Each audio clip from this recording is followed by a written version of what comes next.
This is Kat and Nick from Holy Wars, and this is our track by track of our album Shadowwork Lightwork. Let's get to it. This is track 1, and this is Odette.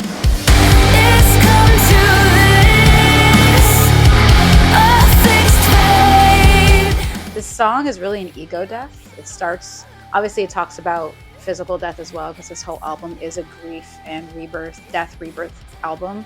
But I really wanted to start with an ego death, which I don't know how many people do shrooms out there, but I had a horrible experience with one. So I kind of pulled from that experience to write Oh Death, and that kind of sets the tone for the whole album. The next track is I Feel Everything.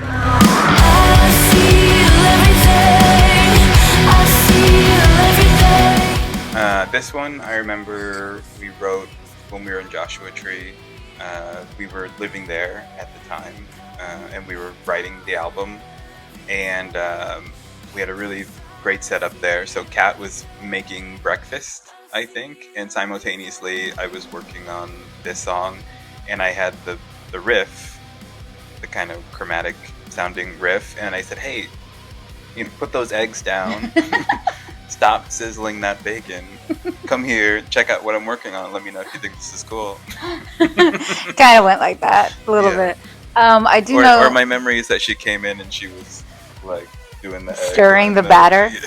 But either way, she thought immediately like, oh yeah, that is something that's really cool. And it was the first one of those types of things that I think we kind of encountered as we were working on music for this, that we thought, oh, that is the type of thing that we want to do, and more of that on the album. Yeah. So the riff came, and then it informed the rest of the album for sure. Yeah, and then she had that I Feel Everything concept, which I thought was so cool. That concept was because our very first song we ever released in this project was called I Can't Feel a Thing. So I thought it would be really cool to kind of call back to that in I Feel Everything. It did definitely bring me right back to the beginning of why this project even exists. So kind of showing where we're at now, how we've grown as people, how I've tried to heal through this journey. I Feel Everything kind of is what it is, and that song got instant reaction. I remember. Yeah, and I guess the only other kind of interesting tidbit about this is that if you listen to the video, the official video for that, there's an outro piece of music.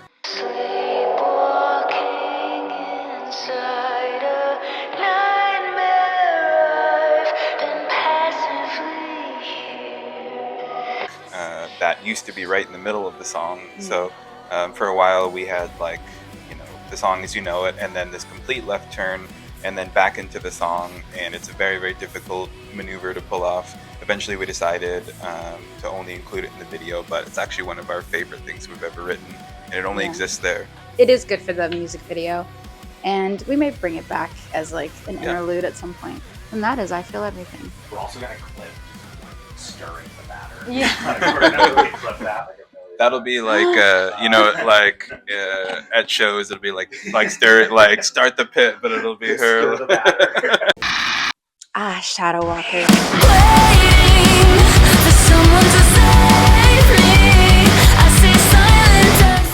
I feel like this one I fought for pretty hard.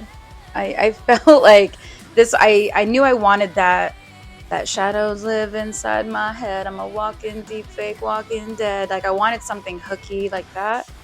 But yeah, I think we just needed another up tempo that was kind of aggressive. But I like that in the chorus it gets a little bit more emotional with like waiting for someone to save me. It's kind of like that Linkin Park Evanescence type lyric where it's like, do you feel me? Yeah, I love this one, and we've been playing this one live, and it's so fun, and it immediately makes sense to people, which I think is a very good sign. As soon as we start playing it, people start moving the way that we were hoping that they're going to, which is great. I have a memory of working on this, and we had everything up until the bridge of the song, and then I was thinking like we really need to have like a great bridge in this, and then I remember I stayed up all night working on this bridge, and then I think like 2 days more after that, just obsessed with this bridge part. But when she finally heard it, and it's one of my favorite parts. Yeah, and I had been up probably like looking like a madman, but when we were listening back, even before it was like the final one, we were like, wow, this is really cool. And she had always wanted to have some stuff where like people could jump, like a jumping riff, you know, and that one we were able to get it in the bridge, which was really cool. Yeah, I feel like it's just like Tasmanian Devil. It starts high, ends high. So Shadowwalker. This is Crucify.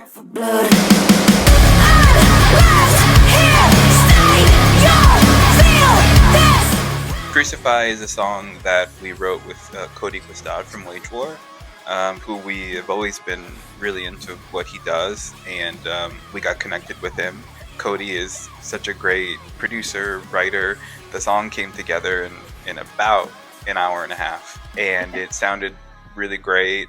And it was like a nice thing that we had going too. Like Cody didn't even pick up the guitar for the whole thing, which would have been totally cool if he did. But he's like, you play stuff, and then I was just trying to play the kind of some of the more weirder things that I could think of. And there was one thing that I did that you can kind of barely hear in the song, but he's like, I've never seen anyone do that, which probably was just noisy nonsense. He said, whatever that is, that's cool. We'll keep that. Yeah. He's like, I don't know if I like it, but put it in there. Yeah.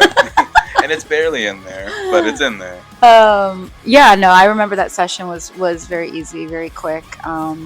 I remember too, I had the concept where I wanted to bring in a topic I've never talked about before, a toxic abusive ex. I kind of wanted a fuck you. So it just felt right to do it with Cody. I feel like he can get the fuck you down really well. So we did the lyrics together, and yeah, I think that one is an instant banger.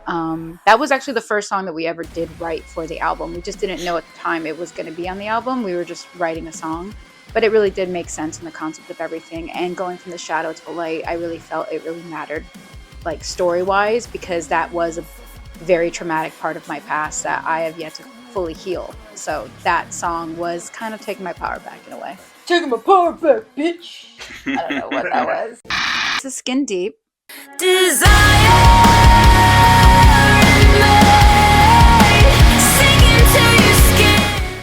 one of my favorites, might I add.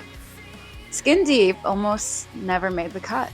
I will say we did fight for that one pretty hard. It was in a demo state. We were doing this thing where we were sending our manager and the label just a bunch of demos once we like knew the vibe we were going for.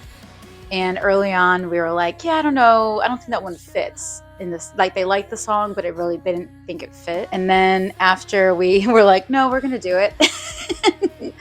When it went to mixing with Joseph and they came back, that our manager, she did say it's one of her favorite songs, so we got her in the end. I think this one is one of Kat's best vocal performances on the album. I think it's you really connect with her voice and how she sounds. It really sounds like she's singing right to you in that song, which is really great. So that song is about desire, obsession in that shadow work world where you have these thoughts that maybe you yourself wouldn't like to admit. I really kind of came from this place of envy, lust, like kind of like when you love something so much, you're obsessed with it. It's like there's this hatred along with it as well. And that also in the bridge where you feel unseen, you feel like you're a ghost in this person's shadow, you know? So I really leaned into that. So with the lyrics, even like hate you, love you, be you, fuck you, I really wanted each lyric to have double meaning to it. So even though it comes across as like a simple part, to me it was very loaded. And then I have some interesting memories of like, we had people over for Thanksgiving in the desert, in Joshua Tree. And I remember I was working on this song then, like, as they were setting the table and saying, Nick, come out, like, it's time to eat. And I was doing something with a pedal, the thing that you kind of hear towards the end of the song, that kind of thing before the heavy part at the end. I was doing all that stuff. And then when I came back after dinner, I was like, I think this stuff, I'm not going to mess with this. This is cool, you know? Yeah. I just say I'll fuck every grave. Yeah. Okay. I.F.O.Y.G. This next song is called I'll Fuck on Your Grave. Turn my heart out. There's nothing to feel now. Cut the cords. Yeah, I remember this is definitely one of the weirder songs on the album, and it's also one of our favorite songs. It's got a lot of really interesting elements in there. So I.F.O.G on Your Grave was actually written about a pretty bad experience where maybe your kindness is perceived as weakness, people take advantage of you. So there's shitty people out there. And when you have a lot of feelings about these people, I'll write a damn song about it where I'm saying, I will bury you face down and I will fuck on your grave. It's the most aggressive lyric on the whole album, but there's a juxtaposition where it's one of the most vibey songs on the whole album. Kat and I, we've always been really obsessed with Sleepwalk. So we thought, like, you know what, we're going to do a moment like that in this. It's one of my favorite guitar solos, too, on this whole album. Yeah. There's something super happy, sad at the same time about it, kind of sexy. Yeah, that guitar solo, like, I don't know if you're meaning to do it that slinky and sexy, but it does make people feel that sort of vibe from it. Yeah, and then like the vocal that you do, the Come Again. Yeah, Come Again, You Misspoke. That was like my Radiohead homage. And that was a one taker, I think. Just like, nope, don't touch it. It's exactly right. In just one taker, which was which my is cool. exit music for a film homage. Yeah, which there aren't many moments like that on the album, you know, but. So now we are in Lightwork, and this is our first track off of Lightwork, Proof of Existence.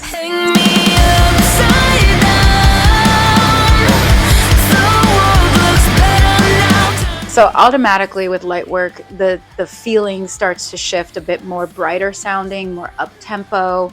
There was such a darkness sonically in Shadowwork that I feel in Lightwork, even if the lyrics are darker in content, I do feel like there's a breath here in some way. Musically, I think it's one of the more kind of faster songs on the album. The drums are fast, but the things that are happening on top of it are kind of giving you this feeling of kind of floating a bit, which is cool, and it's not something that we've done previously. The bridge, the breakdown is my favorite part. I think, well, all around your production really shines, but that one for sure, like, it had a lot of potential. I think the chorus is so memorable and really well done. Yeah. Thank you. I do remember the chorus was an older idea we had. I think we wrote those lyrics, that chorus, in like 2021. And I've been waiting for a moment to fit this in. Because that's something that you always do. Like, you never throw away a good idea if it doesn't feel like it's going to come out. Yeah. Even sometimes, like, a song that we do think is going to come out, you'll still take those lyrics and you'll put it into something new. If you're excited, you just do that. And I think that's great. So in this case, that lyric was finally able to get a home. I get very attached to lyrics to a point where it's unhealthy. Okay. What's that? The next track is Kill the Light.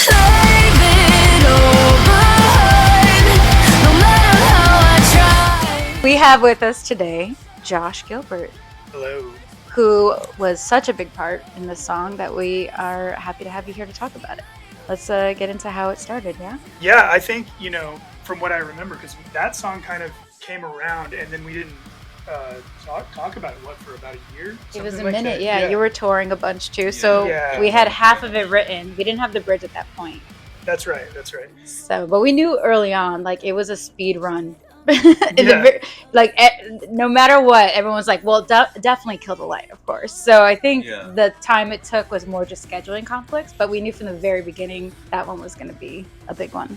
Yeah, what I really like about the song is it has that sort of like garagey vibe to the intro and like different parts of the song. It kind of has a more, like a band set up in a room feel, which I thought was cool because at that point you guys had a few demos for the record, and I think the idea was like, let's do something that doesn't sound like what's already there at that point, if I remember correctly. Yeah. Right. And I remember you had we came in, you were like, I just have this idea for this chorus, and you had the melody. And I remember that was pretty early on. Yeah, and it's funny because that song, it goes between like sort of a dark, like threatening sounding vibe. Then the chorus kind of opens up to this more major kind of uplifting vibe, which I think is really cool. Yeah, and very catchy too. That's the one thing too. A lot of our friends that have heard it is like, oh, it's so catchy. And I remember when we did the bridge too, my favorite moment is the bridge. And I remember when we did that, it was like that high note that you guys were like, can you hit that high note? I'm like, I don't know, but I hit it and it sounds great. And you guys were the first people to teach me how to sing leave as lay. Oh yeah, it's like, for some reason with me, if I sing anything with an E sound, my voice cracks like instantly. So it's like smooths out the transition to that vowel sound. Yeah, that part I like as well, because I don't know who out there is like, fans of both Holy Wars and like Karen O. Oh. But there's like this thing throughout the song of like a distorted kind of megaphone of you just yelling different stuff throughout the song, and it's sort of like an Easter egg. And that bridge definitely has some of those in there. So one of my favorite singers of all time is Karen O. Yeah. I didn't even know if we intended that, but I don't, I think it was the way the drums sound in the intro sort of like put me in that yeahs kind of vibe, because they had, kind of have that live people playing in a room kind of sound to their records. I mean, that's so kismet, because like that, I remember when we first started this project, Karen O, Yeah was like a huge failure. I think those two in general were like the biggest influencers. Well, one thing I remember being so impressed when we worked together, that the song as it sounds right now is like not that different than like how it sounded on the day. It sounded so good, and like everything was like chosen so well. It was instantly like such a fun song to listen to, and I think in a lot of ways it really set the tone for the album. Like, oh well, like awesome. Set the bar, and that was really great. So it was great that we did that so early on, and I think it made everything better as a result. And the song is so good. The chorus is great, and the bridge is also one of my favorite moments on the album. Ceremony.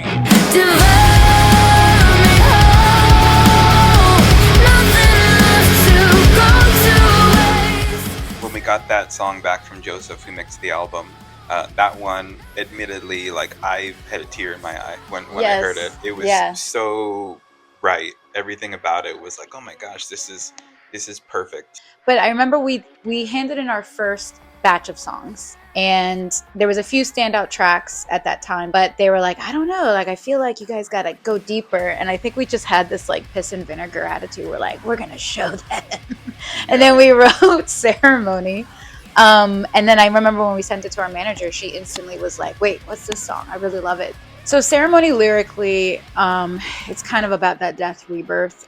There is some intrusive thoughts, so it's a really heavy context of song with the lyrics, but I really wanted to kind of show it in a way of hope, and not that it's all bad all the time, so just give up. It's more about what new life can you create for yourself now, and it touches on candle magic, which is something I do in my personal life.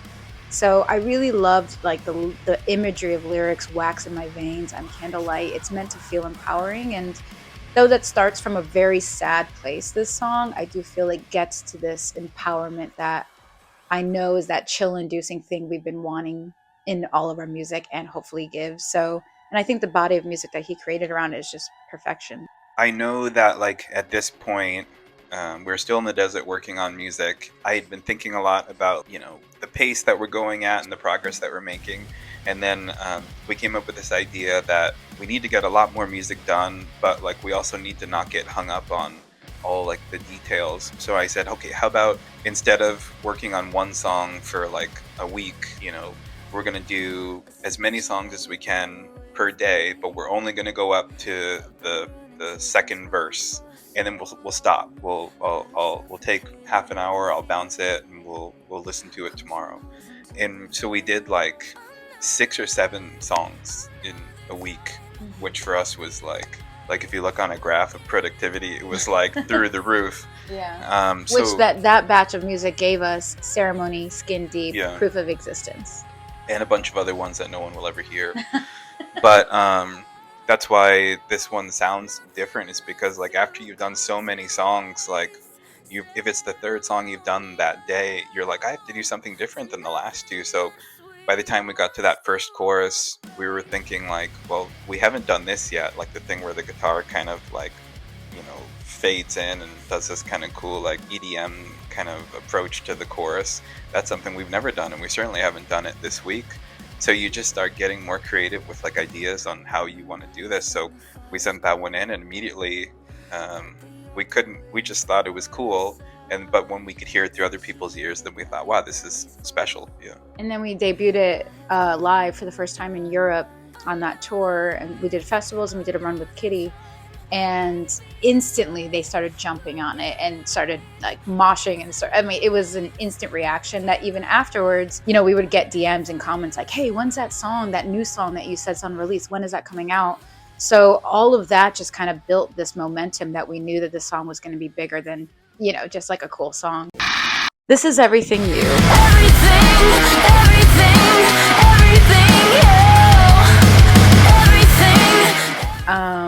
One of my favorite songs of the album. It's a little bit of an outlier, probably. I think it does sound a little different from everything else. Yeah. I went through a really hard loss in my life in the middle of making this album.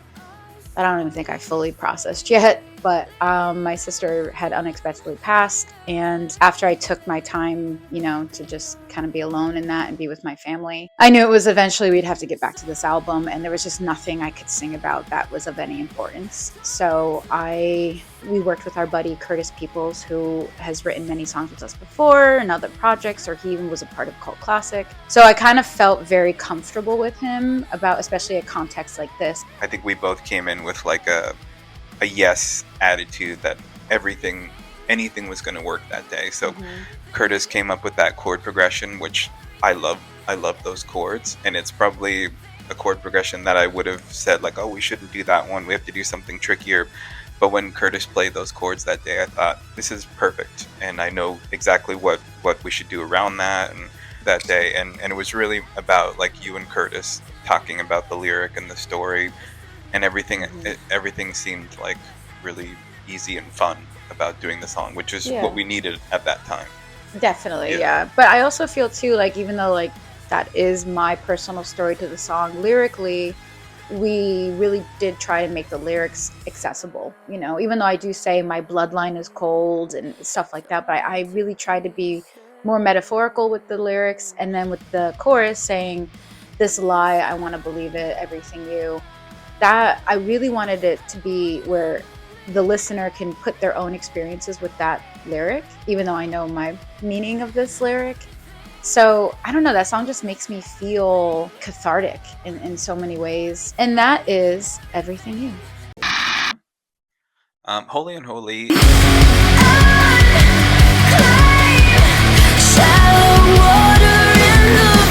is a song that the music changed many times, and it's the last one that we finished for the album. And until the last moment, I said, I have to rewrite all the music for this. so all we had was her vocal, and then we rewrote the entire song around that, and I like the song. This is Metamorphosis.